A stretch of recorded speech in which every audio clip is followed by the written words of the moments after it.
చెప్పాలి, వచ్చింది చెప్పాలి. అర్థమైందా?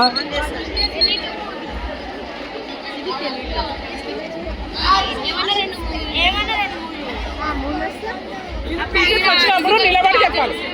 అర్థమైందా? అంటే కూర్చొని కాదు. టీచర్స్ వచ్చినప్పుడు మీ దగ్గరికి మీరు నిలబడి సమాధానం చెప్పాలి. కూర్చొని కాదు.